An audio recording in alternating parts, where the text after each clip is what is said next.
So why do I keep bringing microbrands to my channel? It's not because they get the most views, trust me. If views was all I was interested in, I'd be filming some of my friends' Rolex and Tudor watches every weekend since that's what delivers. No, my reason is this. The quality on offer, the customer service, the customer interaction and commitment to reasonable pricing is second to none. So okay, is that all microbrands then? Of course not. There are plenty of them that don't bring much new to the market, and that's why I try to be selective with what I film and bring to you. It's not easy to source new pieces to film and review though. Particularly American and British brands will usually ignore polite requests, as is their right to do. On the flip side, microbrands based all over Europe, Asia, Australia and New Zealand are quite happy to work with you and loan you a piece for what is basically free advertising at no cost other than the shipping. And crucially, they will also sometimes reply and say thanks but no thanks, and that's okay. At least you're getting treated like a customer, and we all know how important it is to build positivity around any brand. Now all that said, let me tell you about John Mack from Trusca, based in Florida in the US. To be clear, John is not a Florida man meme with alligators and meth. This is one of the nicest people you'll ever come across. And the fact that his watches are absolutely top-notch certainly adds to the experience. I bought and reviewed the Venture a while ago, and that was a big hit for my little channel with over 10,000 views. I love John's approach to customer service and his very open and honest communications on his blog. For instance, the free diver that I've got today, it's in its 5th iteration, and reading about the journey is both fun and interesting on his blog/newsletter. Now, full disclosure here, John did send me this one for free to review and keep, which is both surprising and highly appreciated. It's seriously not left my wrist since I received it. Is it perfect? It is very, very good, but no watch is perfect, and even this has flaws, even for the price asked, which is about as far away from the many inspirations as you could get. But let's take a closer look together.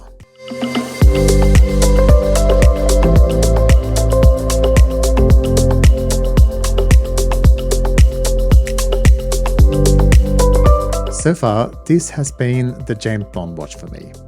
Curious reference perhaps, but remember that scene in Goldfinger where Sean Connery takes his dry suit off and underneath is the perfect white suit? I can confirm I've both dyed with this and worn it to a formal event, suit and all. It is perfect everywhere.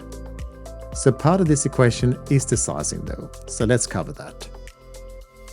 I measure mine at 40.4mm diameter and 48mm lug to lug. Lug width is 20mm and it's a very sweet 12mm thick. Water resistance is 200 meters and size for my wrist and on bracelet, the weight is 140 gram.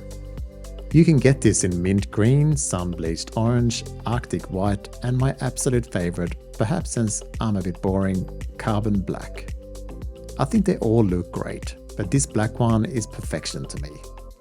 Let's get a bit closer to this dial. As per usual, we get the Trusca wordmark and logo at just under the 12, and it's nice and crispy printed and not too overbearing. At just above the 6 is 2 lines of print specifying the water resistance and automatic, and that's it for the print. I have the no date version, but you can get a date version if you must break up this lovely symmetry.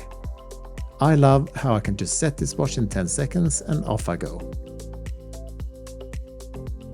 The applied indices are quite reminiscent of the Omega Aquaterra to me, but not as sharp. I love this look. In fact, it's probably my favorite approach to indices. Getting up close and personal with these, the quality is very good, and you'd have to be nitpicked to the extreme to find flaws. That's typically something I enjoy, but the only thing I can pick on here is possibly how the indices aren't as evenly polished when very, very close up, but that's getting ridiculous to be fair. The diamond cut hands are perfectly balanced, with the hour hand just meeting the indice and minute hand perfectly meeting the minute track. The seconds hands also precisely calibrated to where the tip ends. Very nicely done here, with an obvious decision made as to how these hands will interact with other elements on the dial. The only small issue I have is that the shade of white lume is different on the hands and indices. it's slightly grayer on the hands despite the same BGW9 Super Luminova used. My suspicion is that there simply isn't as much depth on the hands to apply the same amount of layers as on the indices. And overall, it's certainly less pronounced than it was on the Nevada Grantian Super Antarctic that I reviewed last year, where it really bothered me. Covering all this goodness is a box-style sapphire crystal with a thick layer of AR coating underneath that is very effective. It's set in a 120-click coin-edge bezel that has a polished ceramic insert which is loomed just like the elements on the dial and is very effective indeed, which I'll return to shortly. Alignment of dials is often a challenging problem to watchmakers, whether they're large or small. A clever solution here is to use a circle rather than an exact marker, so even if it was slightly off, you simply wouldn't know, since a circle is far less pedantic than the edge of a triangle and it still looks great. Good thinking here, John. The bezel is quite reflective with its polished ceramic, and to me at least, it adds a touch of everyday luxury to the overall feel. Now to a very important point. All steel elements of the watch have been coated with a proprietary hardening process that basically makes it 6 times tougher than standard 316L stainless steel. And it is incredibly effective. The buckle and size of watches is often the first to cop a few scratches, but on mine, which has been abused already, it has no visible marks at all, not even on the buckle. It's pretty amazing stuff. And I still can't quite understand why the large luxury brands generally don't do this. This is why we see Rolex wearers walking around with custom fit plastic covers on their bracelets and case sides, which again is utterly ridiculous, but all the more comedy for the rest of us. So in other words, it's a non-issue that the case sides are polished and upper sides matte, which forms a great overall impression and will continue to do so since it'll stay like this.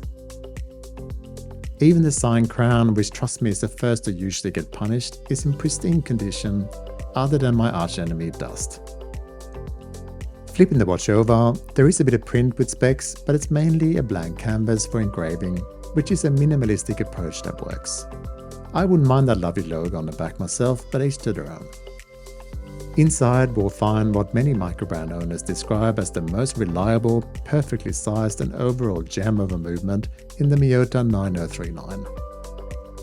It's far slimmer than the ETA 2824 Swiss movement and offers a slightly better power reserve of 42 hours. Trusca regulates their movements in 4 positions, and you're pretty likely to get a better result than the stated -10 to +20 seconds per day, modestly claimed on the site. Now to the bracelet. Forged from 316L stainless steel and tapering from 20mm to 16mm, the bracelet's solid and fully articulating links are extremely flexible and comfortable. The bracelet has undergone the same proprietary hardening process as the case, and it's in remarkable condition still and will be for years, I'm sure. Precisely machined from stainless steel, the buckle has polished chamfers on either side. The inside of the clasp is hand polished with a perlage finish, and the buckle's 5 micro adjustments and the removable links large flat head screws allows the bracelet to be sized easily. What is missing perhaps is a quick adjust function like in my latest 2 videos from Henry Archer and Nordic Marine Instruments, which is something that seems to become easier and cheaper to source these days. I wouldn't mind this myself for hot summer days, so that's probably the only room left for improvement that the overall package has. Whilst there is no quick release, we have drilled lugs, so it's easier to try other combinations. But whilst I'm not really a bracelet guy, I can't bring myself to remove this one. It's very attractive and not as stiff and uncomfortable as steel can be. The loom is brilliant. I'll let you enjoy it in peace.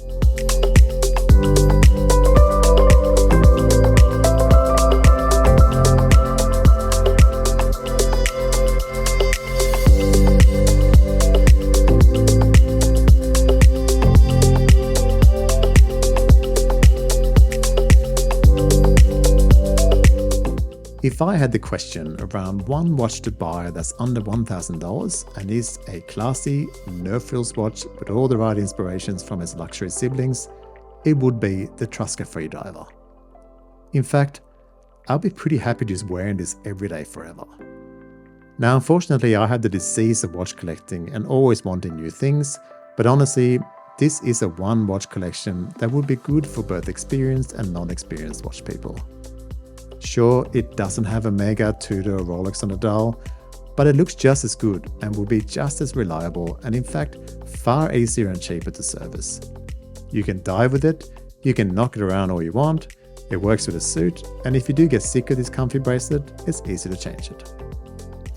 Again, another huge benefit is that you're supporting a genuinely nice person that runs a small business based on customer trust and repeat business.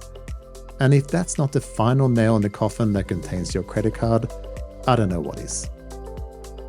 Thank you very much for watching as always, and I'll see you next time.